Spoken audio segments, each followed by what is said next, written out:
حضرت مولانا ابو بکر چشتی صاحب دامت برکاتہم العالیہ کی عالمی مدنی مرکز فیضان مدینہ باب المدینہ کراچی پاکستان تشریف آوری ہوئی۔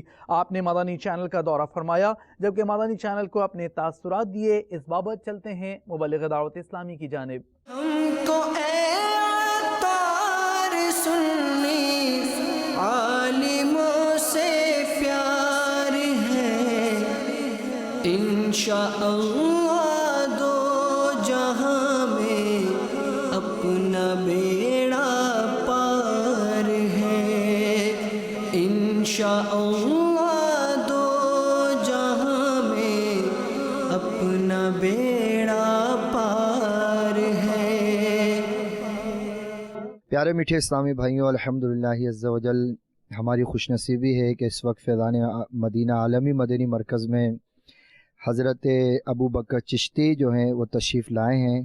دنیا بھر میں یہ سفر پہ رہتے ہیں، الحمدللہ کئی علماء کو انہوں نے تیار کیا، دین کو پھیلا رہے ہیں۔ امیر اہل سنت سے ان کی ملاقات ہوئی، آئیے کچھ ہم ان سے تاثرات لیتے ہیں، کیا فیلنگ ہے، کیا تاثرات ہے، جس انداز سے امیر اہل سنت نے وقت دیا۔ السلام علیکم ورحمۃ اللہ۔ السلام ورحمۃ اللہ وبرکاتہ۔ حضور یہ ارشاد فرمائیں کہ کس انداز، کیا کیفیت ہے، کیا فیلنگ ہے، جس طرح آپ ابھی اتنی دیر بیٹھے ہیں امیر اہل سنت کے ساتھ، چائے بھی پی، تحفے بھی لیے، سوال جواب ہوئے، کیسی فیلنگ ہے آپ کی؟ الحمدللہ حضرت امیر اہل سنت قبلہ اللہ آپ کا سایہ کرم دیر تک رکھے، آپ نے بہت وقت دیا اور بے شمار نصیحتیں فرمائیں، آپ کے کلمات خیر میں نے سنے، دل کو موہ لینے والی باتیں، اور میں سمجھتا ہوں کہ حضرت امیر اہل سنت ان ہستیوں میں ہے، وہ کسی نے کہا تھا جن سے مل کے زندگی سے عشق ہو جائے وہ لوگ آپ نے شاید نہ دیکھے ہوں مگر ایسے بھی ہیں۔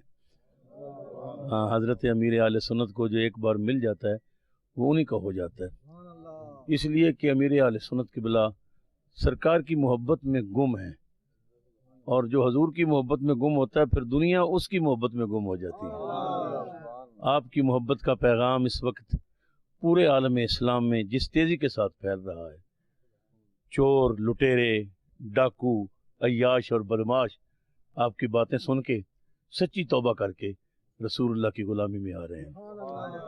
میں سمجھتا ہوں سلطان الہند غریب نواز خواجہ معین الدین چشتی اجمیری حسن سنجری رضی اللہ تعالیٰ عنہ نے اجمیر کے کفر گڑھ میں ڈیرہ لگا کے جو 90 لاکھ کو رسول اللہ کا غلام بنایا، غالباً انہی سے کچھ فائدہ آپ نے بھی پایا، اور مدنی چینل کے ذریعے کراچی کی سرزمین میں بیٹھ کر پوری دنیا میں یہ رسول اللہ کی محبت کو عام کر رہے ہیں، حضور کی سنتوں کا پیغام پوری دنیا میں پھیلا رہے ہیں۔ تو میں سوچتا ہوں کہ حضرت قبلہ امیر اہل سنت کا مرتبہ اور مقام اللہ رسول کی بارگاہ میں کیا ہوگا کہ جنہوں نے لاکھوں لوگوں کو سرکار کی سنتوں کا گرویدہ بنا دیا۔ مدنی چینل دیکھنے والے مبارکباد کے مستحق ہیں، اور میری یہ تمام امت مسلمہ سے یہ درخواست ہے کہ خدا کے لیے اگر کبھی ٹی وی دیکھنا ہی چاہو تو صرف اور صرف مدنی چینل دیکھو۔ جتنا کام ہو رہا ہے میں سمجھتا ہوں یہ حضرت کی زندہ کرامت ہے۔ ہم تو اہل سنت ویسے ہی عقیدہ رکھتے ہیں کہ جو اللہ ہوتے ہیں وہ کرامت کے زور پہ بہت کچھ کر دکھاتے ہیں۔ اللہ تعالیٰ آپ کا سایہ دیر تک رکھے اور چمنستان سنیت میں خدا سدا بہار رکھے، دعوت اسلامی کی ان بہاروں میں اللہ اور دوام عطا فرمائے، اور جہاں کہیں ہمارے بھائی بزرگ دوست احباب اس وقت حاجی محمد عمران صاحب اتاری قبلہ غیر ملکی دورے پہ ہیں، دعا کریں اللہ ان کا سفر بخیر فرمائے۔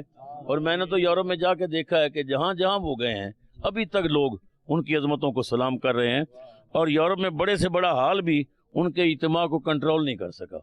میں سمجھتا ہوں کہ یہ دین کی دعوت کا سلسلہ چلتا رہے گا، حضرت بابا جی کا فیضان صبح قیامت تک جاری و ساری رہے گا، اور میرا آخر میں یہی پیغام ہے، اے سرکار کے غلاموں دعوت اسلامی کے ساتھ منسلک ہو جاؤ۔ اگر تم یہ چاہتے ہو کہ ہم جنت میں سرکار کے قدموں میں چلے جائیں تو میں سمجھتا ہوں کہ آج علامہ الیاس قادری کے قدموں سے لگ جاؤ، یہ وہ راستہ ہے جو سیدھا مدینہ پاک کو جاتا ہے۔